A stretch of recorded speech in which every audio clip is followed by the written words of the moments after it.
இன்றைக்கி தலையில் வந்து வெள்ளரிக்காய் குழம்பும் வெண்டைக்காய் கறிமதும் பண்ண போகிறோம்.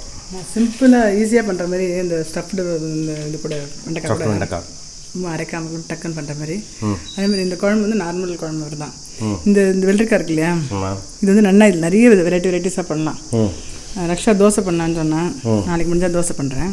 ஓகே. இன்றைக்கி வந்து சாம்பார் வச்சுருக்கேன். இது என்ன பண்ண கட் பண்ணிவிட்டு தோல் எடுத்துகிட்டு உள்ளே விதை இருக்கும் அதெல்லாம் எடுத்துகிட்டு கட் பண்ணி வச்சுருக்கேன். உடம்பு கூழ்னால இது வந்து நாட்டுக்காயா? நாட்டுக்காய் பெங்களூர் குக்கும்பர்னு சொல்லுவேன் இந்த ஊரில். பெங்களூர் குக்கும்பர் அப்படின்னு சொல்லுவேன். ஓகே. இதில் வந்து நல்ல எல்லாமே உடம்புக்கு நல்லது. இப்போ சம்மரில் இல்லையா, கூழ் பாடிக்கு நல்லாயிருக்கும். அதை எடுத்து வச்சுருக்கேன். வெண்டைக்காய் வந்து ஸ்டஃப்ட் பண்ண போகிறேன். ஓகே, பார்க்கலாமா? ஃபஸ்ட்டு குழம்பு பண்ண போகிறோம். அந்த குழம்புக்கு வந்து ஒரு கப்பு துவரம்பருப்பு வேக வச்சுருக்கேன். துவரம்பருப்பு இல்லாமல் தேங்காய் ஜாஸ்தியாக போட்டு கூட பண்ணலாம். இப்போ ரெண்டும் நெய் போட்டு வச்சு தேங்காய் 2 வச்சுருக்கேன். ரைஸ் போட்டு நெய் விட்டுன்னு இது போட்டு கலந்து சாப்பிட்றதுக்கு நல்லாயிருக்கும். சக்கரை 2மே வச்சுருக்கேன், கொஞ்சம் கெட்டியாக இருக்கணும்னு. ஸோ துவரம்பருப்பு ஒரு கப் வேக வச்சு வச்சுருக்கேன். இதில் பாதி குக்கும்பர் வந்து தோல் எடுத்துகிட்டு உள்ள விதையெல்லாம் எடுத்துகிட்டு இப்படி நறுக்கி வச்சுருக்கேன். புளி வந்து சின்ன நெல்லிக்காய் சைஸ்க்கு புளி ஊற வச்சுருக்கேன். வறுத்து அரைக்கிறதுக்கு வந்து 2 டீஸ்பூன் வந்து டீஸ்பூன்னா இந்த அளவுக்கு டீஸ்பூன் 2 தனியா 2 டீஸ்பூன், உளுத்தம்பருப்பு 2 டீஸ்பூன், 1 டீஸ்பூன் வந்து ஜீரகம், அப்புறம் வந்து பெருங்காயம் 2, அப்புறம் வந்து வெந்தயம் வந்து துளியூண்டு ஒரு 1/4 டீஸ்பூன் கம்மியாக போடணும் வெந்தயம். அப்புறம் காரத்துக்கு ஏற்ற மிளகா. இது நல்லா வறுத்துக்கணும். வறுத்துன்ட்டு தேங்காயோட அரைச்சிட்டு இதை வேக வச்சுட்டு புளி ஜாலை விட்டுட்டு அரைச்ச விதையும் போட்டு பருப்பையும் போட்டு தாளிக்க வேண்டியதான். வெள்ளரிக்காய் குழம்பு. வெள்ளரிக்காய் குழம்பு பண்ணலாமா? ஓகே.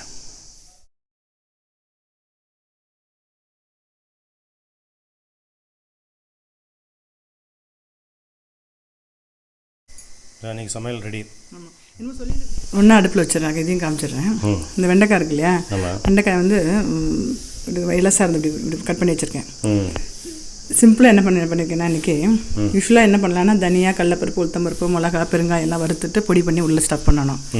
இன்றைக்கி அதெல்லாம் வேணான்னு சும்மா மிளகாப்பொடி ஆற்றுல மிளகாப்பொடி வந்து கடலப்பருப்பு, உளுத்தம்பருப்பு, மிளகா போட்டு தான் மிளகாப்பொடி பண்ணியிருப்போம். பெருங்காயம் போட்டு அந்த மிளகாப்பொடி, ஒரே ஒரு டீஸ்பூன் வந்து சாம்பார் பொடி, கொஞ்சம் மஞ்சள் பொடி, உப்பு, இந்த பொடி பண்ணி இதை உள்ளே வச்சுருப்பேன். நம்ம வந்து ஊறுகாய் ஒரு சமையலில் வெண்டைக்காய் சமையலில் வந்து ஒரு ஸ்டஃப்டு கறி பண்ணியிருந்தோம். அதே தானே அது? அதோட சிம்பிள் வெர்ஷன் இது வந்து சிம்பிள் வெர்ஷன். வெள்ளரிக்காயை போட்டுட்டு கொஞ்சம் ஜல விடுறேன், கொஞ்சம் வேகட்டும். இந்த காய்க்கு ஏற்ற அளவுக்கு துளியூண்டு உப்பு மஞ்சள் பொடியும் போட்டுருப்பேன். போட்டு அதை பாட்டு வெந்துட்டு இருக்கட்டும். அதுக்கு நடுவில் இந்த ஸ்டஃப்பை பண்ணிடலாம். வெள்ளை பூசணி மாதிரி இருக்குல்ல? அது வெள்ளை பூசணி மாதிரி இருக்கும். டேஸ்ட்டும் நல்லாயிருக்கும். அது விதவிதமாக பண்ணலாம். இல்லை சட்னி பண்ணலாம், கூட்டு பண்ணலாம், பருத்தூள் பண்ணலாம். இந்த சம்பர்னால டெய்லி வாங்கி வச்சுருக்கேன். டெய்லி ஒன்று பண்ணலாம். ஓகே. மஞ்சள் பொடியும் போட்டுட்டேன். தனியா, ஜீரகம், உளுத்தம்பருப்பு, பெருங்காயம், துளியூண்டு வெந்தயம், இது காரத்துக்கு ஏற்ற மிளகா எல்லாத்தையும் நல்லா வறுத்துன்ட்டு மிக்சியில் தேங்காயம் போட்டு நல்லா நைஸாக அரைச்சிக்கணும். குழம்புக்கு வறுத்துன்ட்டு ஆஃப் பண்ணிக்கிறேன். இந்த சூட்டில் இந்த தேங்காயம் போட்டு வைக்கிறேன். ஆறுனதுக்கப்புறம் நல்லா நைஸாக அரைச்சிக்கிறேன். ஓகே. வெந்துட்டு பாருங்கள், சீக்கிரம் வந்துடுறது. இந்த புளிஜலத்தை விடுறேன். புளிஜலம் ஒரு கொதி வரும்போது நம்ம பருப்பையும் அந்த வெந்ததையும் போட்டுடலாம். கொஞ்சம் புளி வாசனை போகிற இருக்கும். இப்போ குழம்புக்கு ஏற்ற உப்பு போடுறேன். இப்போ ஓகே. இங்கே வந்து என்ன பண்ணியிருக்கேன்னா கடுகும் சும்மா ஒரே ஒரு மிளகா வாசனைக்கு கருவேப்பிலை போட்டிருக்கேன் தாளித்து கொட்டுறதுக்கு. ஓகே. இது ஆயின் இருக்கட்டும். வெண்டைக்காய் ஸ்டஃப் பண்ணுறதுக்கு வாங்கிக்கிறேன். புளிஜலம் கொதிச்சிருது இல்லையா, இப்போ இந்த அரைச்சிருக்கேன்ல அரைச்சி விட்டுறேன். தனியா, ஜீரகம், உளுத்தம்பருப்பு, கொஞ்சோண்டு வெந்தயம், தேங்காய் போட்டிருக்கேன் இல்லையா, அதை அரைச்சி அவிழ்ச்சியும் போட்டு இந்த துவரம்பருப்பு வேக வச்சுருக்கேன் அதையும் போட்டிருக்கேன். எல்லாத்தையும் நல்லா கலந்துட்டு ஒரு கொதி வந்தோடனே இந்த தாளித்து கொட்டிடுவேன். புளி ஜலம் விட்டு பருப்பையும் விட்டு அரைச்ச விழுதியும் போட்டோடனே இப்படி ஆகிடுது இல்லையா, பொங்கின்னு வருது இல்லை. கொஞ்சம் கொதி வந்ததுக்கப்புறம் இந்த கடுகு இதை சத்து போடணும். இந்த குழம்பு ஆகிடுது. வெள்ளரிக்காய் குழம்பு ரெடி. ஆமாம். அடுத்து வந்து நம்ம வந்து ஸ்டஃப்டு வெண்டைக்காய் கறி மாதிரி பார்க்க போகிறோம். Easy method. நம்ம தோசை மிளகா அப்படி என்ன ஆற்றுல இருக்கோ அந்த தோசை மிளகா அப்படி எந்த மறுபடியும் இருந்தாலும் பரவாயில்ல, எள்ளு மிளகா அப்படி இருந்தால் கூட நல்லாயிருக்கும். அதோடு ஒரு ஸ்பூன் வந்து இதை போட்டுருக்கேன் சாம்பார் பொடி, அப்புறம் கொஞ்சோண்டு உப்பு, கொஞ்சோண்டு மஞ்சள் பொடி. இதை வந்து ஓப்பன் பண்ணியிருக்கோம் இல்லையா, அப்படியே உள்ளே வெளில வச்சுருவேன். இது மாதிரி டேஸ்ட்டாக இருக்கும். பசங்களுக்கு வந்து டெய்லி பண்ணுறதோட இப்படி பண்ணி கொடுக்கும்போது அவளுக்கு வந்து எனக்கு பிடிக்கும். இங்கே அடுப்பில் என்ன பண்ணியிருக்கேன்னா நிறைய எண்ணெய் விட்டுருக்கேன். 4 ஸ்பூன் எண்ணெய் விட்டுருக்கேன். ரொம்ப இல்லை, 4 டீஸ்பூனு. கடுகு 2 ஜீரகம் போட்டிருக்கேன். அது வெடித்தோடனே இது அப்படி இப்படி உள்ளே வைக்க வேண்டியதான். கொஞ்சம் வந்து நார்மல் பொறுத்தலோட இந்த வேகிறதுக்கு கொஞ்சம் ஒரு 10 நிமிஷம் ஜாஸ்தி ஆகும், அவ்வளோதான். பட் இது மாதிரி இது மாதிரி டிஃப்ரெண்ட்டாக அப்படி இருக்கு, ஹோட்டலில் கொடுக்குற மாதிரி இருக்கு இல்லையா, ஸோ சாப்பிட்ருவா. இது வெண்டைக்காய் கொஞ்சம் பெருசாக இருந்தாலும் பரவாயில்லையா? நான் இலசாக தானே இருக்குது, பரவாயில்ல. இந்த நம்ம வந்து நிறைய இப்போ வந்து வேலைக்காக வீடியோ போட்டிருந்தோம்ல, இந்த அனுமார் வால் பூஜை. ஆமாம், வாளுக்கு பொட்டு. ஆமாம், அது எதனால வாளுக்கு அவ்வளோ ஒரு விசேஷம்? அனுமனோட வாளுக்கு வந்து மகிமை ஜாஸ்தி. ராமனோட திருவடியை பற்றிக்கணும் அப்படின்னா ராமனுக்கு 2 கால் மட்டும்தான் இருக்குது, அனுமனுக்கு 2 காலும் உண்டு வாழும் உண்டு அப்படின்பா. அதனால் பற்றிக்கிறதுக்கு ஈஸி. வானரங்களுக்கு வந்து 2 கால் தவிர வால் இருக்கிறது வந்து அதோட கிரிப்புக்காக. நீயே பார்த்துருப்ப, வானரங்கள் வந்து வால்லே தொங்கின்னு இருக்கும். ஒரே நிமிஷம், இது வெடிச்சிட்டு கடுகு வெடிச்சிட்டு இல்லையா, கருவேப்பிலை போட்டு இது அப்படியே உள்ள வச்சுருங்க.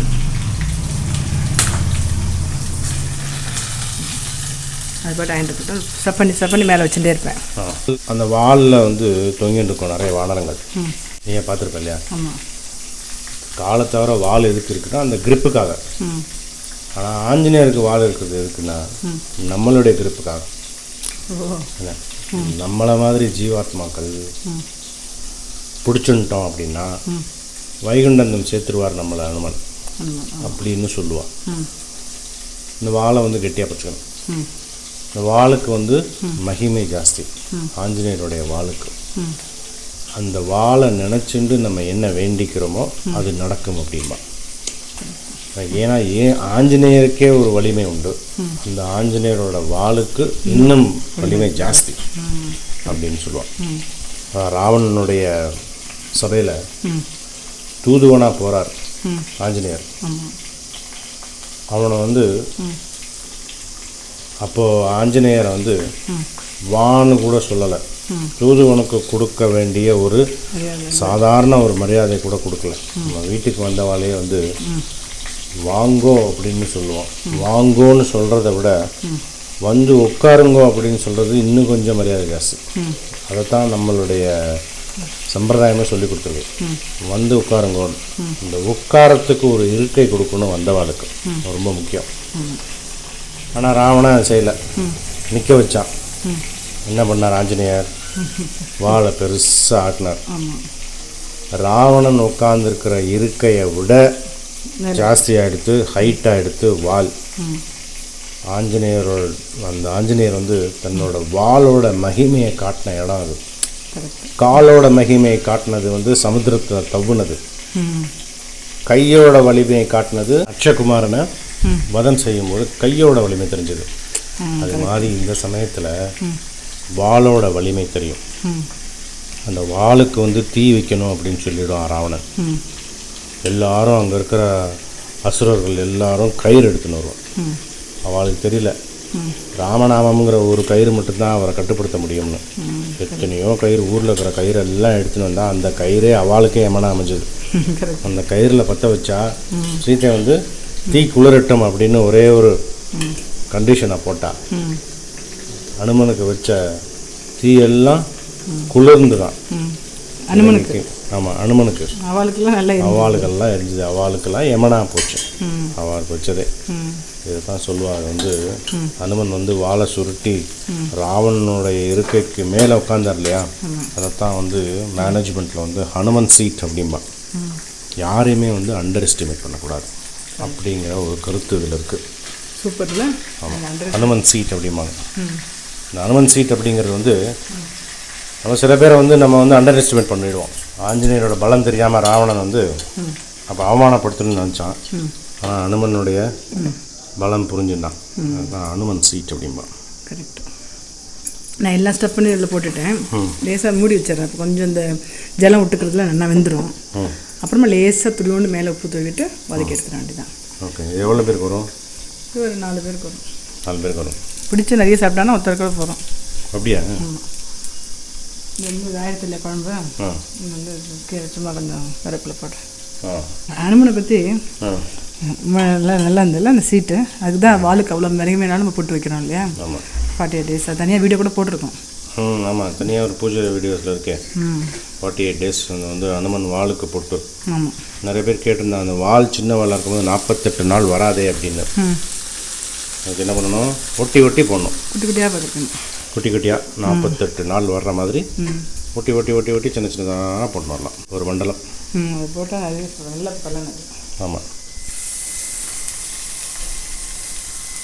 லேசாக திருப்பி விட்றேன். ஆயிருக்கும்ல? ஆயிடுச்சு. அமர்க்கலமாக இருக்கேன். இது நார்த் இந்தியன் ஸ்டைலில் கடலை மாவு மிளகா பொடிலாம் ஸ்டஃப் பண்ணி பண்ணுவா. நீங்கள் சவுத் இந்தியன் ஸ்டைலில் பண்ணியிருக்கீங்க, சூப்பராக இருக்குமா? பார்க்கறதுக்கே நல்லா இருக்கு.